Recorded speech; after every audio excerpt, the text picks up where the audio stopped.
Hey there, folks. Welcome to Spectrum Pulse. We talk about music, movies, art, and culture. And as some of you might already know, I've been putting out short-form album reviews in my quest to get through my entire backlog before the mid-year. Not sure that's really going to happen. There's just too much there. But I've also realized that a lot of these YouTube shorts aren't really getting the same amount of attention that comes through the YouTube algorithm. And that can be kind of frustrating, especially when notifications are not getting sent out. And again, some of you prefer the long form content anyway, so I understand not going to a bunch of shorts. So why not cluster them all together? And that's what this video is. A compilation of the last 8 shorts that we've got here, and what the hell, why not? Let's get on the pulse. So we got 8 projects on the docket. Let's first start off with, from Nilüfer Yanya, PAINLESS. I had heard about this English singer-songwriter pick up some traction the past couple of years, so I went back to check out her 2019 debut, and I actually really liked it. The sort of low-stakes, trip-hop-infused indie rock and sophistopop balanced out really well with Yanya's throaty delivery and nimble ability to bounce across more genre experiments. So the sophomore project, it's a lateral shift into more immediate, but also significantly rougher 90s alt-rock and even some post-punk textures in the shaggy guitars and the scrabbling drums. An album that is all about being in constant motion and change, where tension ramps up but can never find proper escape. The other side of the emotional inertia where you have to reconcile with cyclical patterns of trauma that you have not allowed to heal properly. It leads to a really solid slow burn, a meditative project even with some of the rough textures, but one without much climax, attempted or otherwise. It's agreeable, worth hearing,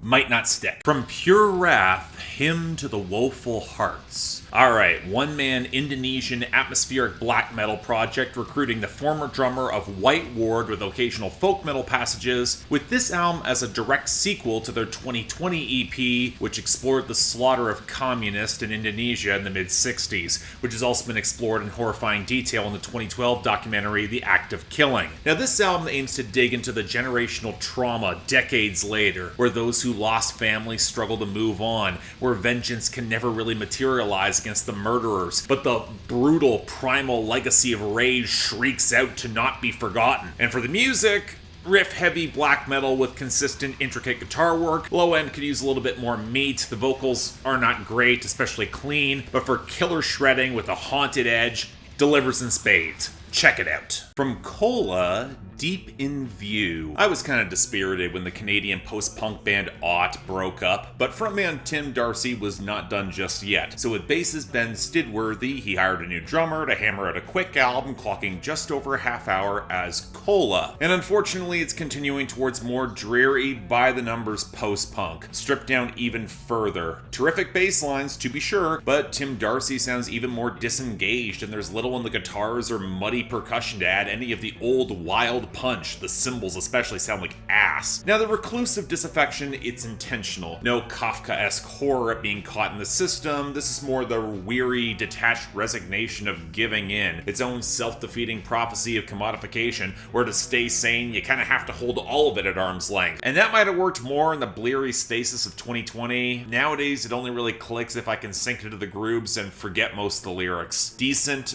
but unremarkable. At best. From In Aphelion, Moribund.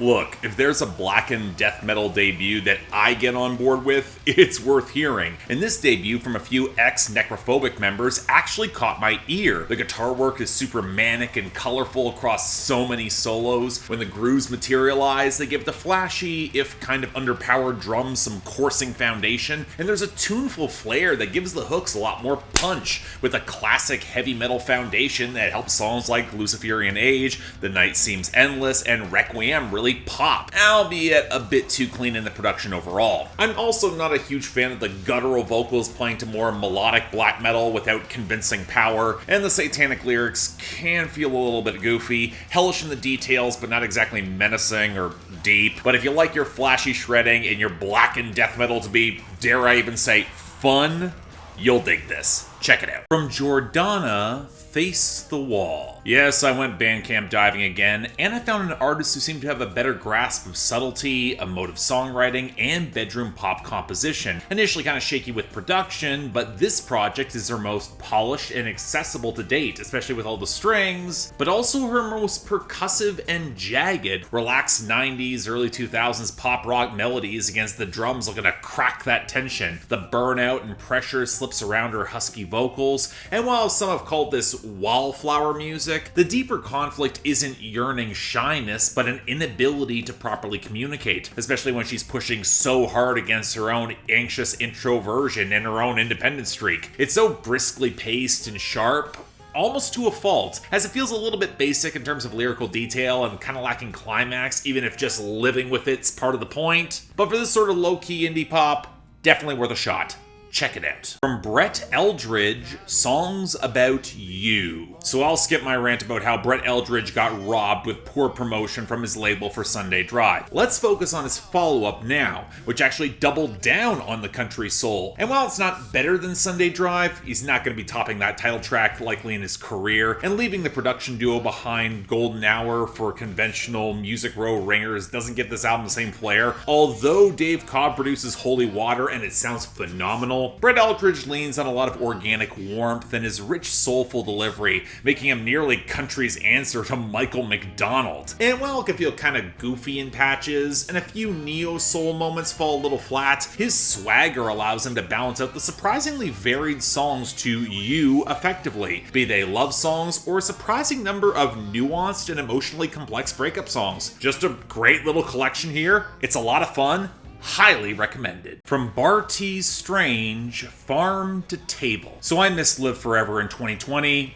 I regret it. Bartees Strange's debut album was a whirling blur of indie rock, soul, emo, and rap, where the careening ideas and terrific delivery showed so much potential you could almost overlook the iffy production. Now this follow-up plays like a sequel. With all this newfound attention, it's now what? Where the emotional kaleidoscope spans winking flexes, imposter syndrome anxiety, overworked tension amidst late capitalism, and the angst that it could make him lose track of his family and parents, even as he feels himself becoming his parents. And cuts like Hold the Line show that he knows fellow black folks might never get some of that chance that he has. Shame that after Wretched, the project's momentum flags hard and the excellent guitar work and the grooves can't punch through the still cluttered production. Even on Escape the Circus, it's a late standout. It's a lot of pensive yearning that starts off so strong, just can't really sustain it. From Drake, honestly, Nevermind. Look, I'm not against Drake changing up his sound, especially working with some credible house or dance producers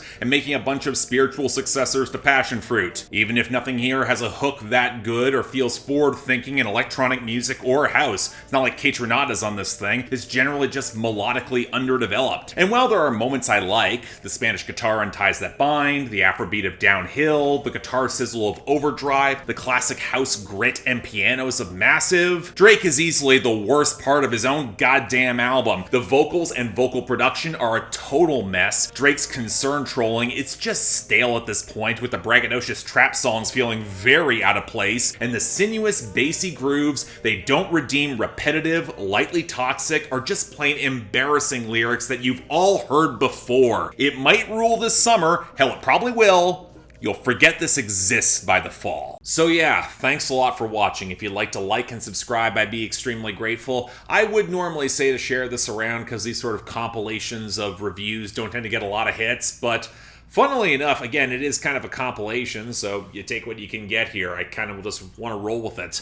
Beyond that, though, anything else I might be able to do to improve my presentation, I'm all ears. And if you guys want to get involved in supporting the channel, maybe in future months getting albums on my schedule, or just arguing with me on Discord, link to my Patreon is right over there. Don't feel obligated, tough times, I understand, but option is available. Till then, I'm Mark, you're watching On the Pulse on Spectrum Pulse, and I'll see you next time.